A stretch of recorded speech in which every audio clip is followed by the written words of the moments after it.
Welcome to MediJE classes. This is fourth lecture of electrochemistry. 12th chemistry का part है. ठीक है, इस लेक्चर में स्टार्ट करेंगे कंडक्टेंस ऑफ इलेक्ट्रोलाइटिक सॉल्यूशन. ठीक है, यानी जो डिफरेंट सेल्स में इलेक्ट्रोलाइट का यूज करते हैं उसका बेसिकली कंडक्टेंस क्या होगा. ठीक है, कंडक्टेंस है, कंडक्टिविटी है, रेजिस्टेंस है, उसको हम बेसिकली यहाँ पे फाइंड करेंगे. तो देखिए स्टार्ट करते हैं. Conductance of electrolytic solution. Conductance of electrolytic solution. Okay, तो कंडक्टेंस पता करने के लिए सबसे पहले आपको रेजिस्टेंस पता करना पड़ेगा कि what is resistance of the electrolyte. Electrolyte का रेजिस्टेंस का क्या मीनिंग होता है. तो बेसिकली रेजिस्टेंस का सिंपली मीनिंग क्या होता है, anything that oppose the flow of current in case of electrolyte. अगर मान लीजिए फिजिक्स के टर्म में अगर एक्सप्लेन करना होता है तो फिजिक्स में क्या बोलते हैं, इट इज अ टेंथ में भी आया था कि it is the property of material due to which it oppose the flow of current. ठीक है, इन केमिस्ट्री के टर्म में भी सेम कंडीशन है. चार्ज फ्लो करेगा, आयंस होते हैं, आयंस मूव करेगा तो करंट बनेगा. अगर आयंस के मूवमेंट में हिंड्रेंस प्रोड्यूस होता है तो that is called the resistance. So simple definition है कि the electrical resistance is the hindrance to the flow of electric charge, that is electron. So what is basically resistance. So resistance यानी electrical resistance is the hindrance. It is the hindrance to the flow of electrons. Simple term में. ठीक है, electrons या हो सकता है कि ions हो. अगर आप इलेक्ट्रोलाइट की बात कर रहे हैं तो ये आयंस से फ्लो ऑफ इलेक्ट्रॉन्स, और सिंपली यू कैन से it is in terms of ions. ठीक है, रेजिस्टेंस का यूनिट क्या होता है, यूनिट ऑफ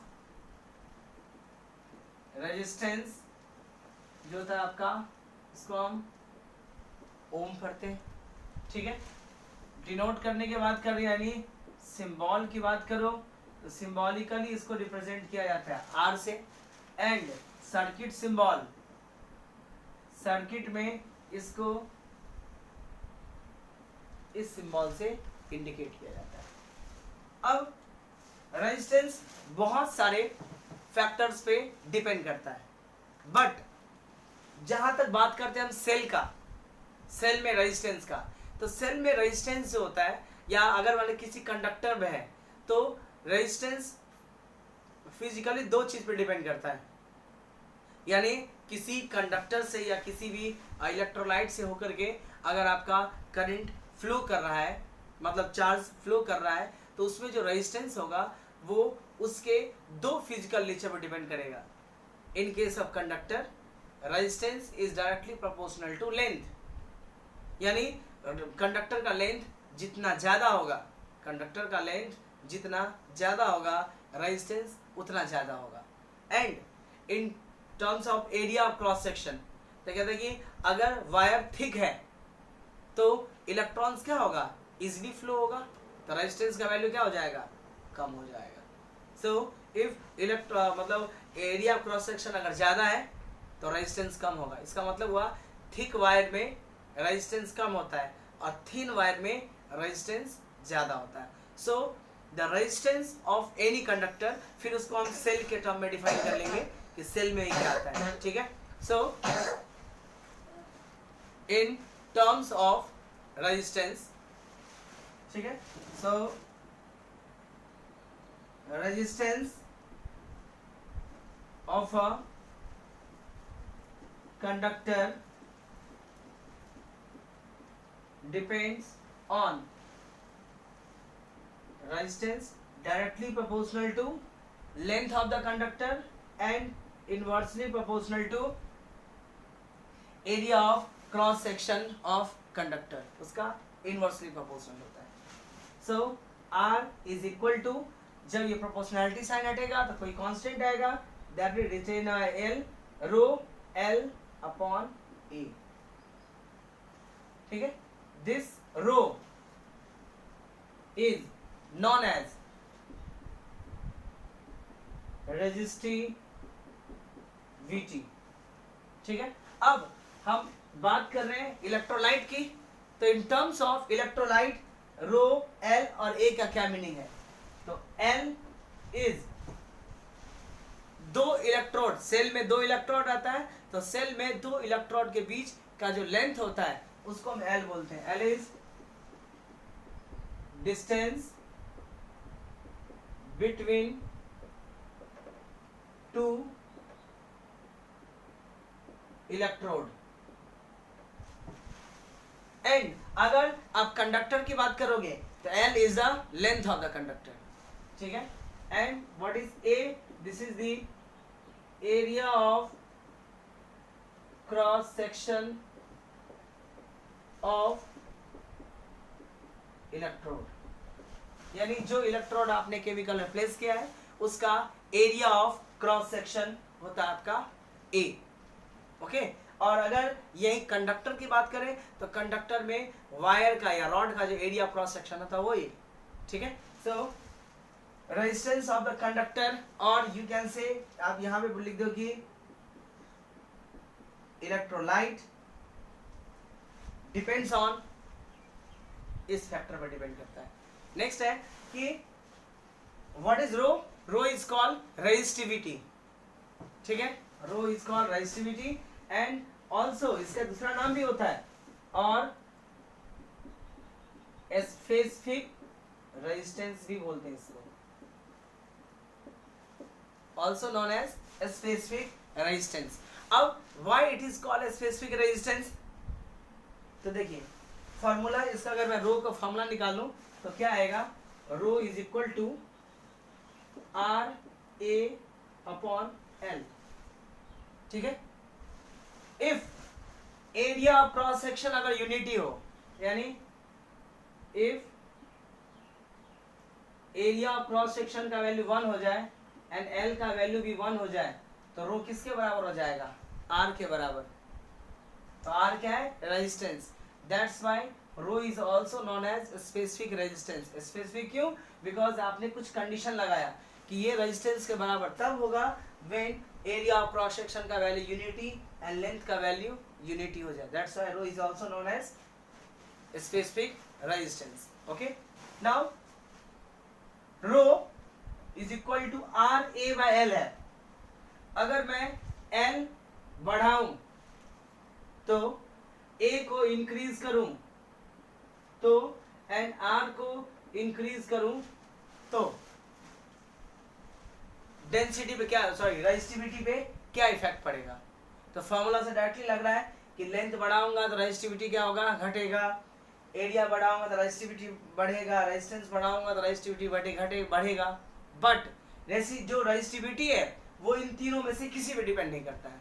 क्यों, ये रेजिस्टिविटी किसके बदले में आया है, प्रोपोर्शनैलिटी कांस्टेंट के बदले में, यानी rho is a one type of constant. तो जो कांस्टेंट है वो वैरी कैसे कर सकता है, इसका मतलब हुआ कि इसमें जितने भी टर्म्स है रेजिस्टिविटी किसी पे डिपेंड नहीं करता है। Resistivity only depends on the nature of material, nature of material पे डिपेंड करता है, और ऑब्वियस सी बात है कि टेम्परेचर पे भी डिपेंड करता है, ठीक है। बाकी इसमें से किसी भी फैक्टर पर डिपेंड नहीं करता है। Rho is a constant. What is the unit of rho, तो यहां से निकाल लेते हैं। रो की बात करो तो रेजिस्टेंस का यूनिट होता है आपका ओम, एम्पियर का मीटर स्क्वायर, सॉरी एरिया का, और लेंथ का मीटर, कैंसिल करोगे तो ये आएगा ohm metre. So ohm metre is the unit of resistivity, ठीक है। And resistivity only depends upon the nature of material and, और इन टर्म्स ऑफ, अगर केमिस्ट्री में इलेक्ट्रोलाइट है इसका मतलब हुआ इलेक्ट्रोलाइट के नेचर पे, यानी NaCl अगर इलेक्ट्रोलाइट है तो अलग रो का वैल्यू आएगा, CaCl2 है अलग रो का वैल्यू आएगा, AlCl3 अलग रो का वैल्यू आएगा। जैसे ही डिफरेंट डिफरेंट इलेक्ट्रोलाइट का रेजिस्टिविटी डिफरेंट डिफरेंट होता है, ठीक है। नाउ रेजिस्टिविटी को अगर डिफाइन करना, व्हाट इज द रेजिस्टिविटी, तो उसको कैसे डिफाइन करेंगे, जैसे रेजिस्टेंस था तो रेजिस्टिविटी स्पेसिफिक रेजिस्टेंस होता है, तो the resistivity is defined as the resistance offered by a conductor of unit length and unit area of cross section, ठीक है। और लेकिन अगर हम केमिस्ट्री के टर्म में डिफाइन करें इसको तो ऐसे करेंगे कि resistivity the resistance offered by electrolyte in between the two electrode of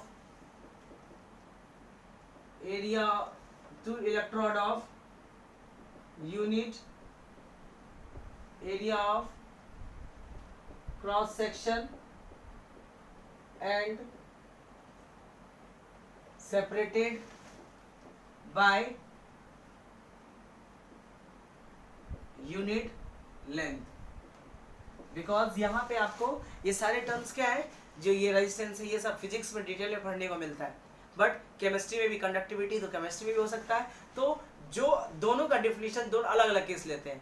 अब जैसे कंडक्टर के लिए डिफाइन करना होता, अगर ये हमने किसके लिए डिफाइन किया है, इलेक्ट्रोलाइट का, what do you mean by the resistivity of electrolyte, तो वहां पर हम नहीं ले सकते हैं कि resistivity of conductor is this, तो इलेक्ट्रोलाइट का पूछा है तो इलेक्ट्रोलाइट के टर्म्स में उसको एक्सप्लेन करना पड़ेगा। और यही चीज अगर सॉलिड कंडक्टर के लिए पूछे, ठीक है, कई लोग कहते हैं, देखिए कई बार होता है क्या कि जो टॉपिक केमिस्ट्री में सेम टॉपिक फिजिक्स में, जैसे थर्मोडायनामिक्स था, वो केमिस्ट्री में भी था और फिजिक्स में था, तो दोनों का जो पॉइंट ऑफ, दोनों का मीनिंग सेम होता है, बट दोनों को पॉइंट ऑफ व्यू जो एक्सप्लेन करने का होता है वो आपका अलग अलग होता है। यही चीज अगर कंडक्टर के लिए डिफाइन करना होता तो कैसे डिफाइन करते हैं कि resistivity it is defined as the resistance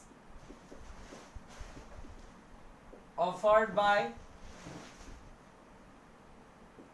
conductor of unit length and unit area of cross section, not area, कई बार एरिया लिख देते हैं, एरिया में पूरा का पूरा आ जाता है, एरिया क्रॉस सेक्शन का पार्ट एक स्लाइस, जैसे एरिया लूंगा इसका तो पूरा पूरा है, और एरिया क्रॉस सेक्शन का मतलब होता है एक पर्टिकुलर पार्ट जो है सिर्फ उतना ही कट करने, that is called the area of cross section. तो ये आपका हो गया रेजिस्टिविटी, किस पे डिपेंड करता है, nature of material and temperature. चाहे आप 1 मीटर का रॉड लो, चाहे 1 किलोमीटर का लो, चाहे 100 किलोमीटर का लो, उसका रेजिस्टिविटी चेंज नहीं होता है। Now will define conductance. What is conductance? Denoted by symbol G। Inverse of resistance is known as conductance, यानी रेजिस्टेंस का रेसिप्रोकल कर दीजिए। So inverse of resistance is known as conductance। Okay, so conductance is equal to 1 by resistance। Unit की बात करो, so unit is ohm inverse. Om inverse को मोहवी लिखते हैं, and it is also written as Siemens, capital S से indicate करते हैं। Siemens ohm inverse को सीमेन लिखते हैं, and in physics this is also written as this. ठीक है, ये सारे के सारे एक ही चीज है। ओके, केमिस्ट्री में आइदर दिस एंड ये सिंबल जो होता है वो आपका ज्यादा यूज किया जाता है। नाउ ये हो गया कंडक्टेंस। नाउ अब रेजिस्टेंस का वैल्यू क्या था, G is equal to 1, resistance का वैल्यू था rho L by A, reciprocal कर दीजिए तो G equal to rho A by L, 1 by rho. तो जैसे रेजिस्टेंस का रेसिप्रोकल क्या कहलाया, conductance, like the same reciprocal of resistivity is known as conductivity. ठीक है, तो यहां से एक टर्म आया कि 1 by rho is known as conductivity, reciprocal of resistivity is known as conductivity. तो यहां से आपका क्या आएगा, देखिए ओके, अब 1 बाय रो कंडक्टिविटी है, 1 बाय रो को इंडिकेट करते हैं आइदर सिग्मा सिंबल से और के ऐसे कर दी, दिस इज कॉल्ड कप्पा। ठीक है, केमिस्ट्री में इस के का ज्यादा यूज करते हैं, कप्पा का, फिजिक्स में सिग्मा का यूज करते हैं। ठीक है, बाकी कहीं भी कोई भी यूज करो उससे कोई फर्क नहीं पड़ता, दोनों ही इसका सिंबल है, कहीं कहीं पे इसका गामा भी यूज किया जाता है। ठीक है, तो 1 by resistivity is known as conductivity और which is denoted by sigma और कप्पा, दैट इज के। ठीक है, तो यहां से कंडक्टेंस का वैल्यू, अगर G का वैल्यू क्या लिख सकते हैं हम, value of G will be equal to 1 by rho का क्या लिखे, kappa, that is K A by L। So this is the conductance is equal to conductivity A upon L। ठीक है, वो K का value. What is the unit of conductivity? Conductivity का unit क्या होगा अपने पास में? So unit of, यानी अगर कप्पा की बात करो तो G L बाय A। ठीक है, रेसिप्रोकल ऑफ रेजिस्टिविटी, तो रेजिस्टिविटी का यूनिट क्या था, ओम मीटर यूनिट, तो यूनिट हो जाएगा आपका ohm inverse metre inverse. Resistivity का यूनिट हमने निकाला था ओम मीटर, तो इसका यूनिट क्या हो जाएगा, ओम इनवर्स मीटर इनवर्स। ठीक है, this is called conductivity. Now जो कंडक्टेंस होता है वो दो टाइप का होता है, एक जो आयनिक कंडक्टेंस होता है, आयंस के फ्लो करने के कारण से जो कंडक्टेंस होता है that is known as ionic conductance और इलेक्ट्रोलाइटिक कंडक्टेंस।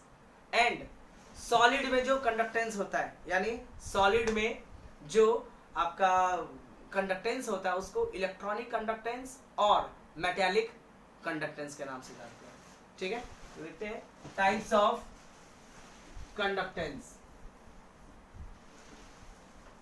दो टाइप का,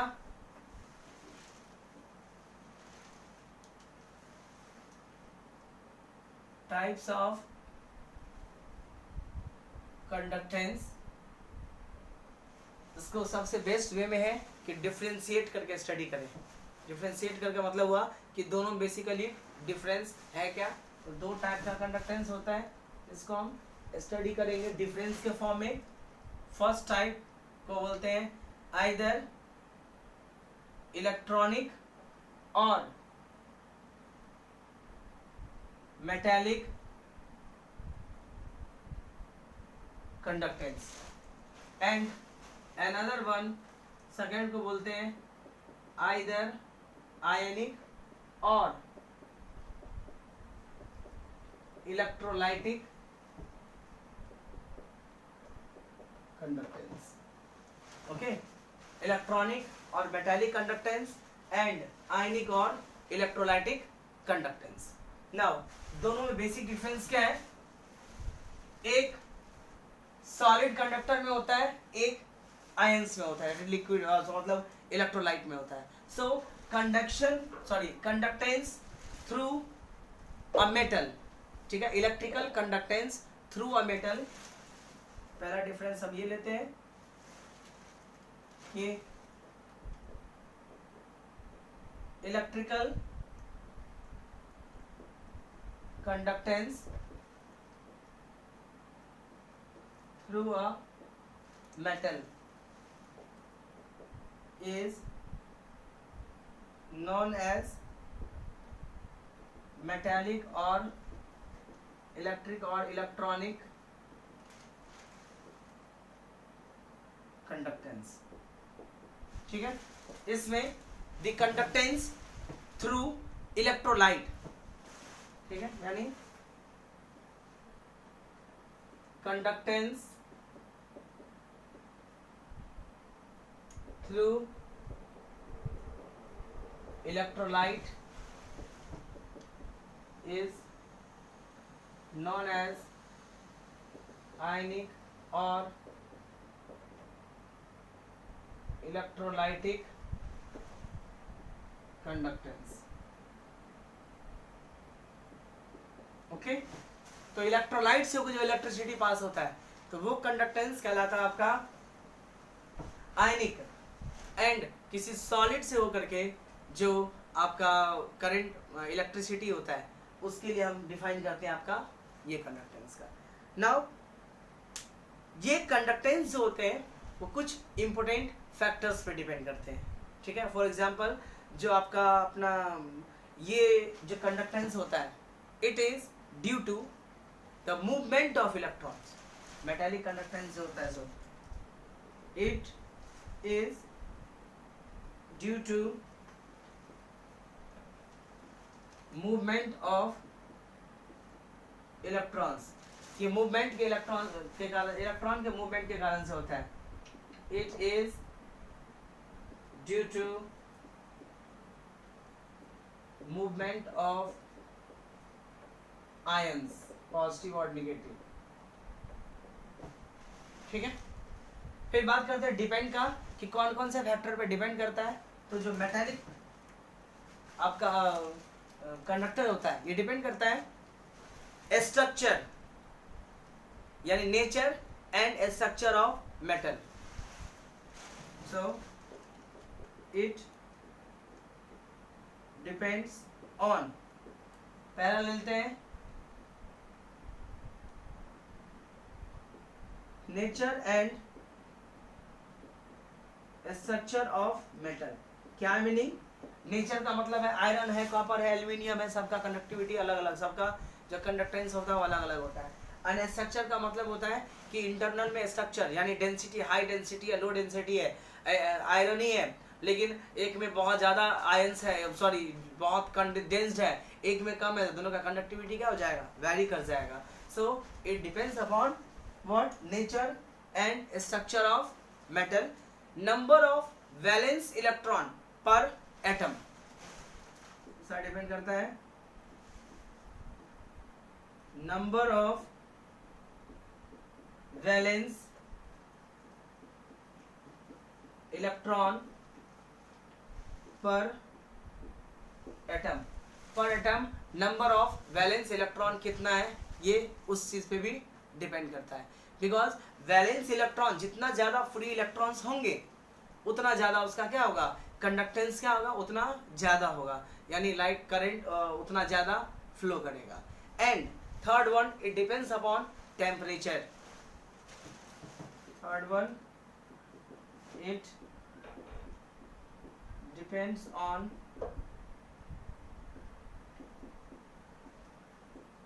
टेम्परेचर। ये टेम्परेचर पे भी डिपेंड करता है, ठीक है। कैसे डिपेंड करेगा, मतलब बढ़ाएंगे तो बढ़ेगा, घटाएंगे घटाएंगे, वो अभी हम देखते हैं फोर्थ डिफरेंस में। बात करते हैं कि आयनिक जो आपका इलेक्ट्रोलाइट आयनिक कंडक्टेंस है वो कौन कौन से फैक्टर पे आपका डिपेंड करता है। So it depends on nature of electrolyte, बहुत ज्यादा आयनिक है, कम आयनिक है, ठीक है, उस पे। सेकेंड चीज द आयन प्रोड्यूस्ड, यानी जो इलेक्ट्रोलाइट है वो अगर टूटता है, ठीक है, तो आयंस जो प्रोड्यूस है वो छोटे आयंस है कि बड़े आयंस है? बड़े आयंस होंगे तो ऑब्वियस बात है उसका मूवमेंट कम होगा, कंडक्टेंस कम होगा। और अगर जो आयनिक आयंस टूटते हैं अगर उसका साइज छोटा होगा तो उसका कंडक्टेंस क्या होगा? फास्ट होगा। So size of the ion produced, size of the ion produced, ठीक है, सॉल्वेशन प्रोसेस होता है।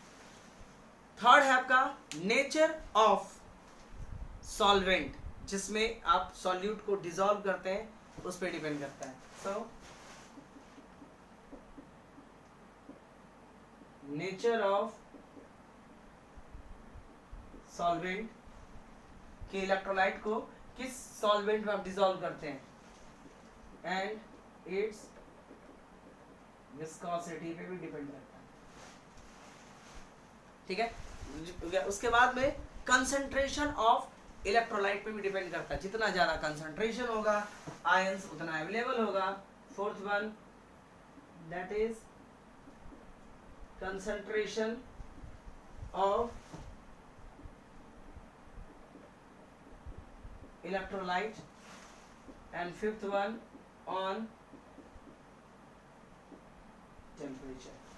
So ionic or electrolytic conductance depends upon such a factor. What is the effect of temperature?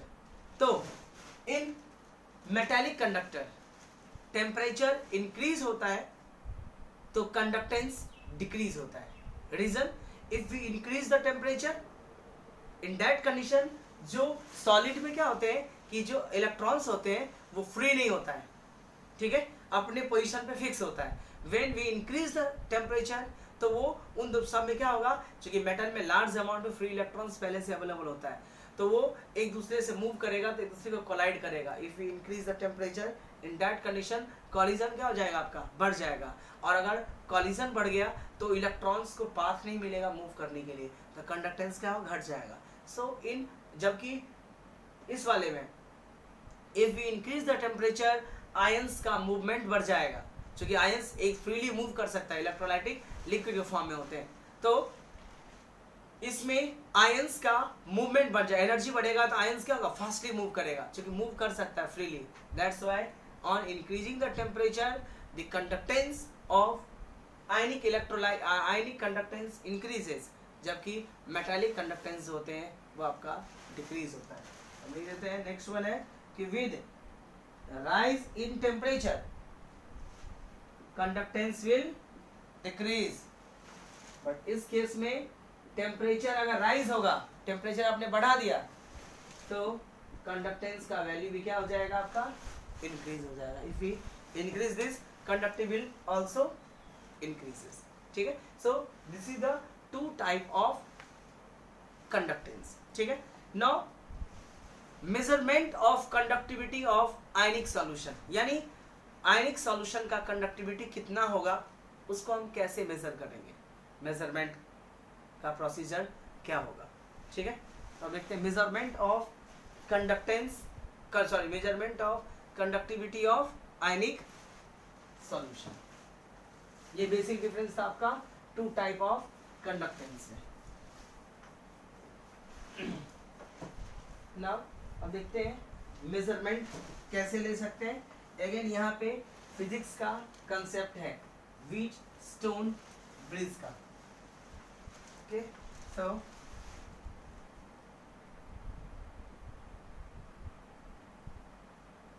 Measurement of conductivity of ionic solution, measurement of conductivity of ionic solution। तो एक formula हमने अभी पढ़ा है, conductivity measure करना है तो since we know that what we know conductance equal to conductivity upon A by L, we have to find what conductivity, तो उसको उल्टा कर दीजिए। so conductivity is equal to G L by A. In terms of cell, cell के term में L क्या था? Electrolyte के बीच का डिस्टेंस, सॉरी इलेक्ट्रोड के बीच का डिस्टेंस, एंड A क्या था? That is area of cross section of electrode. This ratio, the length separation upon area of cross section is called cell constant. इसको हम सेल कांस्टेंट से बोलते हैं. So the quantity L by A is known as cell constant. यानी cell के लिए ये आपका सेल कांस्टेंट कहलाता है. एंड सेल कांस्टेंट किस पे डिपेंड करता है? जिसका ये रेशियो है, दैट इज यहाँ पे जो आएगा value cell constant is equal to L by A. So it depends cell constant, यानी इसका मतलब क्या हुआ कि कंडक्टिविटी सेल कांस्टेंट पे क्या है? डायरेक्टली प्रोपोर्शनल है. अगर सेल कांस्टेंट बढ़ेगा तो कंडक्टिविटी भी क्या हो जाएगा? आपका इंक्रीज हो जाएगा. ठीक है. सो ये हो गया सेल कांस्टेंट. तो अब कंडक्टिविटी का फॉर्मूला क्या हो जाएगा? देखिए, conductivity is equal to capital G क्या था? कंडक्टेंस. तो conductance into cell constant. Conductance into cell constant. Now electrolytic solution का कंडक्टिविटी निकालने के लिए अपने को सेल कांस्टेंट निकालना पड़ेगा. और सेल कांस्टेंट फाइंड करने के लिए फर्स्ट ऑफ ऑल अपने को कंडक्टिविटी सेल का रेजिस्टेंस फाइंड करना पड़ेगा. बिकॉज रेजिस्टेंस में आता है रो L बाय A. तो ये भी क्या आपका सेल कांस्टेंट है. अगर ये निकल जाए तो कंडक्टेंस फाइंड हो जाएगा, रेसिप्रोकल ऑफ रेजिस्टेंस. ठीक है. और सेल कांस्टेंट ऑलरेडी हमने क्या किया है? फाइंड कर लिया हुआ है. तो सेल कांस्टेंट फाइंड है और कंडक्टेंस निकल जाएगा रेजिस्टेंस से, तो कंडक्टिविटी निकल जाएगा. So now to determine the conductivity of electrolytic solution, electrolytic जो सेल में इलेक्ट्रोलाइटिक सॉल्यूशन है उसका कंडक्टिविटी फाइंड करने के लिए first we will have to find the resistance of the cell, resistance of conducting cell by using Wheatstone bridge. ठीक है. तो ये था ही उसी का पार्ट है. फिर मैं अभी थियरी और उसका लिख देता हूँ कि व्हीटस्टोन ब्रिज बेसिकली है क्या. तो to find conductivity of electrolytic solution, first we have to determine the resistance by using Wheatstone bridge. Electrolytic solution,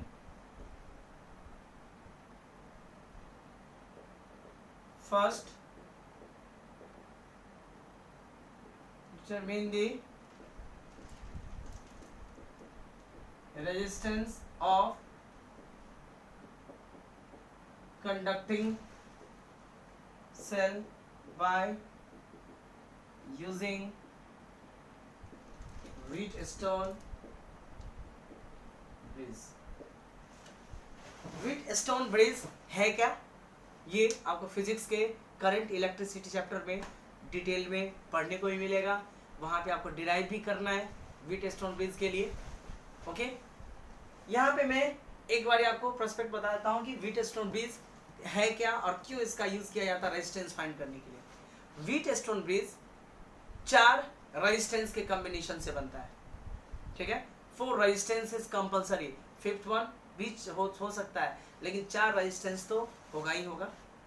उस चारों में से 3 रेजिस्टेंस आपको पता होगा.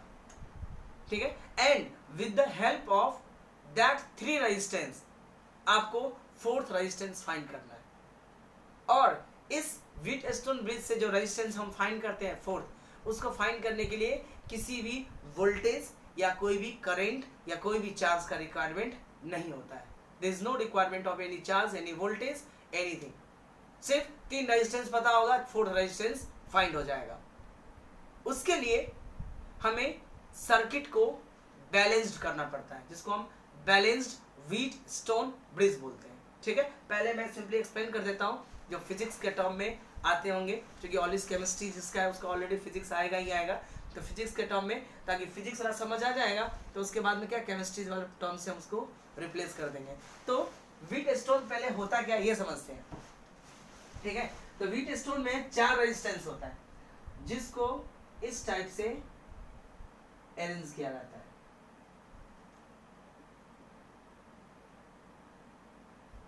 इस टाइप के स्ट्रक्चर जब भी आते हैं तो पता लगता है कि ये एक व्हीटस्टोन ब्रिज का कंडीशन है। ऐसा डायग्राम जब आए तो समझ व्हीटस्टोन ब्रिज कंडीशन होने के चांसेस हैं। अब इसमें मान लीजिए यहाँ पे R1, यहाँ पे R2, यहाँ पे R3 और यहाँ पे R4। ठीक है, दिस इज व्हीटस्टोन ब्रिज।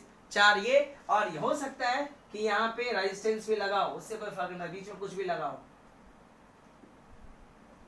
एक गैल्वेनोमीटर है। गैल्वेनोमीटर का काम क्या होता है? डिटेक्ट करना कि सर्किट में करंट है या नहीं है। अगर गैल्वेनोमीटर में रीडिंग शो करता है, इसका मतलब है कि इस वायर के थ्रू क्या है, करंट जा रहा है। अब यही बैलेंस्ड व्हीटस्टोन ब्रिज का क्या मतलब होता है? बैलेंस्ड व्हीटस्टोन ब्रिज कहता है कि हमें रेजिस्टेंस को ऐसे सेट करना है। ऐसे सेट करने का मतलब एक रेजिस्टेंस, 2 रेजिस्टेंस आपको वेरिएबल दिया रहेगा। ठीक है, जो जिसको आप बार बार वेरी कर सकते हैं। सो रेजिस्टेंस ऐसे चूज करना है। ठीक है, if resistance are selected as कि R1 अपॉन R2 अगर R3 अपॉन R4 के इक्वल हो जाए, यानी रेजिस्टेंस आपको ऐसे सेट करो, जैसे मान लीजिए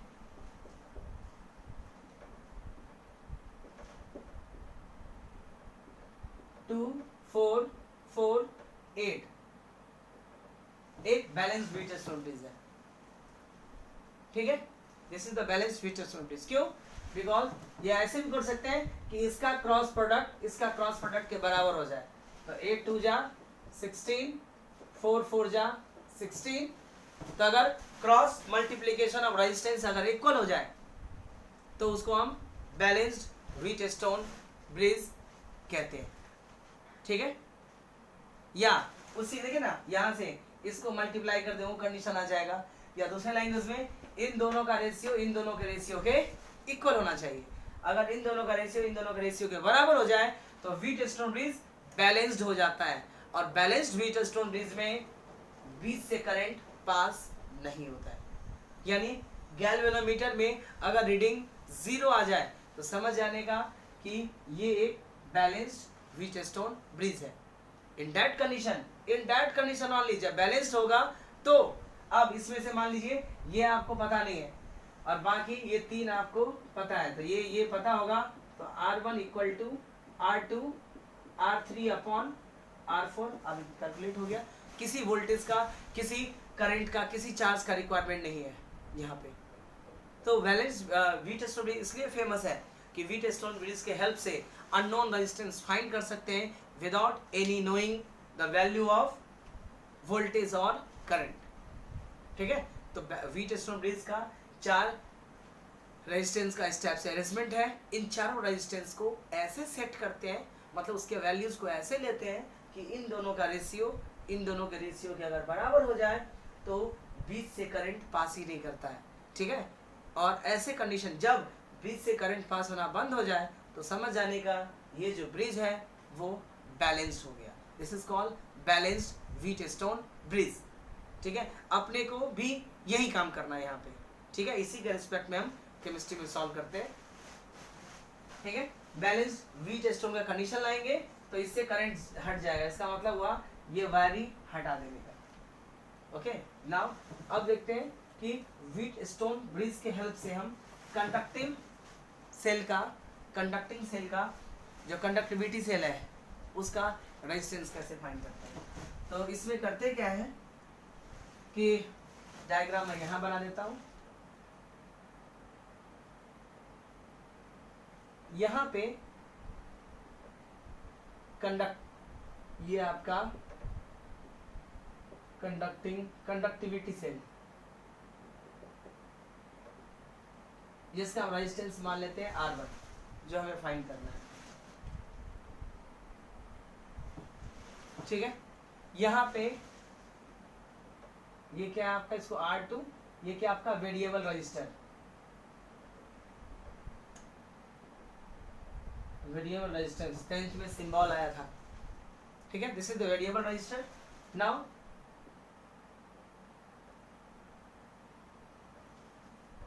डायग्राम थोड़ा सा अच्छे से बना लेंगे। ओके, एंड इसके बीच में आपको जो भी यूज करना है, जो भी यूज करने का मतलब इसको बोलते हैं डिटेक्टर। बेसिकली ये जो होता है इसको बोलते हैं डिटेक्टर। फिजिक्स के केस में ये गैल्वेनोमीटर। डिटेक्टर का काम क्या होता है, आपको कैसे पता लगेगा इससे करंट पास हो रहा है कि नहीं हो रहा। डिटेक्टर के बदले में आप हेडफोन लगा सकते हैं। अगर हेडफोन में आवाज आना बंद हो गया इसका मतलब इधर से करंट नहीं पास हो रहा है। या कोई भी इलेक्ट्रॉनिक डिवाइस, बल्ब लगा सकते हैं, एलईडी, अगर ये एलईडी ग्लो करना बंद हो जाए इसका मतलब इससे करंट पास नहीं हो रहा है। ठीक है, तो ये आपका व्हीटस्टोन ब्रिज का, इसको मान लीजिए आप R3 and this is R4। अब होता कैसे है कि करना क्या अपने को, इसको बैलेंस्ड करना है। तो बैलेंस कब होगा, तो अपने आप कोई भी रेजिस्टेंस से बैलेंस नहीं हो जाएगा। तो यहाँ पे लगा हुआ क्या, वेरिएबल रेजिस्टेंस। तो आपको इस रेजिस्टेंस को ऐसे वैरी करना है, यानी इसमें रेजिस्टेंस बॉक्स रहता है, आप जब चाहो जितना मन उतना रेजिस्टेंस बना सकते हो। इस रेजिस्टेंस को ऐसे बैलेंस करना है कि ये किसका, सेल का रेजिस्टेंस हमने कितना लिया, R, तो R1 upon R2 should be equal to R3, यानी इसमें जो आपका R3 एंड R4 है ये दो नॉन रेजिस्टेंस है। R1 जो है आपका R2 वो वेरिएबल रेजिस्टेंस है, here R3 and R4 is non fixed value resistance है। R2 is variable resistance. Variable resistance का मतलब हुआ एक ही रेजिस्टेंस से आप बहुत सारे रेजिस्टेंस का वैल्यू ऑब्टेन कर सकते हैं। पिन लगा होता है, पिन निकालते जाइए, एक स्लाइडर भी आता है। ठीक है, and R1 is what,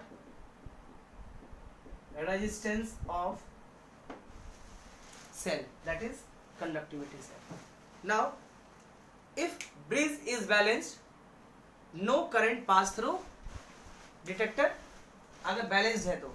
so if this is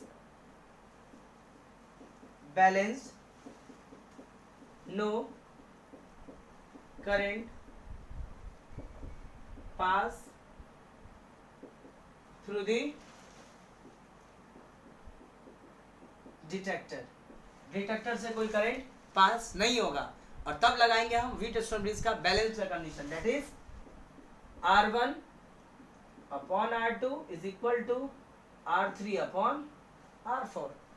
निकालना क्या आपने को, किस सेल का रेजिस्टेंस, इसका रेजिस्टेंस निकालना है। तो यहां से R1 का वैल्यू कितना निकल जाएगा, R2 R3 अपॉन क्या निकल गया आपका, resistance. This is the value of resistance. अब रेजिस्टेंस फाइंड कर लिया, हमारा मोटो क्या था, measurement of conductivity of ionic solution. तो ये हमने क्या निकाला है, सेल का, जिस सेल में इलेक्ट्रोलाइट है उस सेल का रेजिस्टेंस फाइंड कर लिया, इंटरनल रेजिस्टेंस इसको बोलते हैं। अब रेजिस्टेंस का फॉर्मूला क्या था अपने पास में, that is rho L by A is equal to R2 R3 plus R4। This rho by L is called cell constant. Okay, तो यहाँ रो रेजिस्टिविटी, तो मटेरियल आपका इलेक्ट्रोलाइट फिक्स है तो उसका रेजिस्टिविटी भी क्या होगा आपका, फिक्स होगा। L by A is cell constant, R2 R3 R4 ये आपका नॉन रहेगा, तो यहाँ से क्या निकल जाएगा, cell constant. Okay, and then cell constant निकाल लोगे तो अभी हमने फॉर्मूला पढ़ा कि conductivity equal to conductance into cell constant. Resistance निकल गया था उस, ठीक है, रेजिस्टेंस का वैल्यू फाइंड है. कंडक्टेंस आपको पता होगा उस सेल का या उस इलेक्ट्रोलाइट का. सेल कांस्टेंट का वैल्यू प्लेस कर दीजिए, you will get conductance, conductivity conductivity find हो जाएगा. So conductivity of ionic solution find करने के लिए क्या करना पड़ता, पहले सेल का जो कंडक्टिविटी सेल है उसका रेजिस्टेंस फाइंड करते हैं. ठीक है, उस रेजिस्टेंस के बाद सेल कांस्टेंट मिल जाता है. सेल कांस्टेंट का वैल्यू इस फार्मूला में रख दीजिए, you will get the conductivity. ठीक है, फिर वही है कि व्हाट इज कंडक्टिविटी सेल. ठीक है, छोटा सा टॉपिक है, अभी कंप्लीट हो जाएगा कि कंडक्टिविटी सेल है क्या. एक्चुअली में इसमें प्लैटिनम का इलेक्ट्रोड लगा होता है. ठीक है, देख लेते हैं व्हाट इज कंडक्टिविटी सेल. जो हमने यूज किया ना यहाँ पे, वो बेसिकली सेल है क्या, वो देखिए.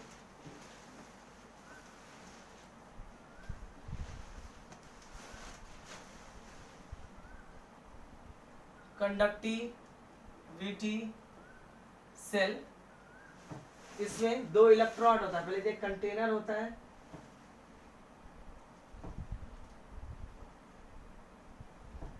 ठीक है, इसमें इलेक्ट्रोलाइट आपका फील्ड रहता है.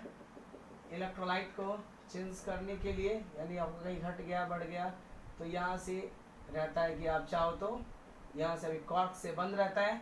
ठीक है, आप जब चाहो तब इसको ओपन करके इलेक्ट्रोलाइट चेंज कर सकते हो.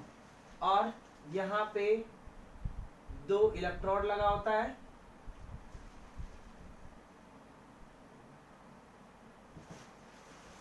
ओके, ये प्लैटिनम का बेसिकली जो रॉड होता है, ये जो आपका इलेक्ट्रोड होता है वो आपका प्लैटिनम का होता है.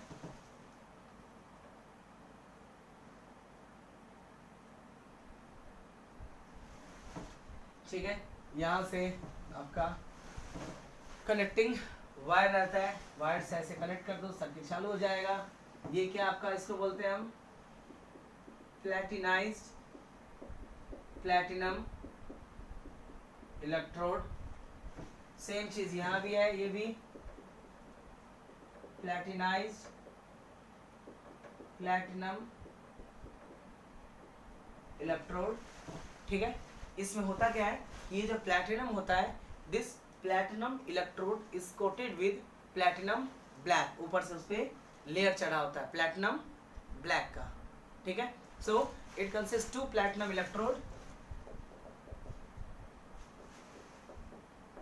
To platinum electrode coated with platinum black, जैसा कि स्टैंडर्ड हाइड्रोजन इलेक्ट्रोड में था. ठीक है, the method to find the electrode potential find करने में यूज किया था हमने. ऊपर से क्या होता है, इसके ऊपर से आपका प्लैटिनम का कोटिंग रहता है, प्लैटिनम इलेक्ट्रोड, और पाउडर के फॉर्म में उसके ऊपर से लेयर चढ़ा होता है आपका प्लैटिनम का. ठीक है, नाउ इस दोनों के बीच का सेपरेशन मान लीजिए L, एंड इसका एरिया आपको क्रॉस सेक्शन A. तो सेल, इसका सेल कांस्टेंट कितना निकल जाएगा, L upon A. This is the cell constant. Now cell constant निकालने के लिए आप फिर आपको क्या चाहिए, रेजिस्टेंस चाहिए. So the cell constant of conductivity cell find करने के लिए कैसे निकाल सकते हैं, by measuring the resistance of the, to find the, या ऐसे बोल सकते हैं कि cell constant of conductivity cell is measured by ठीक है. The cell constant of conductivity cell is measured by measuring the resistance of electrolyte. इन दो इलेक्ट्रोड के बीच जो इलेक्ट्रोलाइट है उसका रेजिस्टेंस फाइंड करना है. जिसका कंडक्टिविटी आपको पहले से ही पता होगा. रेजिस्टेंस ऑफ इलेक्ट्रोलाइट या electrolytic solution whose conductivity is already known. ठीक है. जिसका कंडक्टिविटी पहले से पता होगा उसको फाइंड कर सकते हैं. इसमें जैसे क्या भर सकते हैं, जैसे मान लीजिए KCl पोटेशियम क्लोराइड, वो इलेक्ट्रोलाइट की तरह हो सकता है. उसका कंडक्टिविटी पहले से ही पता होता है. लिस्ट ऑफ द कंडक्टिविटी का सही दिया रहता है कौन से इलेक्ट्रोलाइट का क्या कंडक्टिविटी है. ठीक है. This is the conductivity cell. Okay. तो ये था उससे रिलेटेड टॉपिक जो फिजिक्स से भी रिलेटेड है. ठीक है. कंडक्टेंस, कंडक्टिविटी, हाँ सेल, EMF वगैरह भी उसमें आएंगे. ठीक है. नाउ नेक्स्ट लेक्चर में स्टार्ट करेंगे हम molar conductivity, which is the one of the very important topic of electrochemistry. उसके बेसिस पे theory as well as numerical तो मोस्टली आते हैं. न्यूमेरिकल इतना बहुत इंपॉर्टेंट है for competitive point of view and for NCERT point of view. Board के point of view से उसमें से क्वेश्चंस आते हैं. That is molar conductivity and it is also very easy topic and one of the favorite topic for numerical. Okay.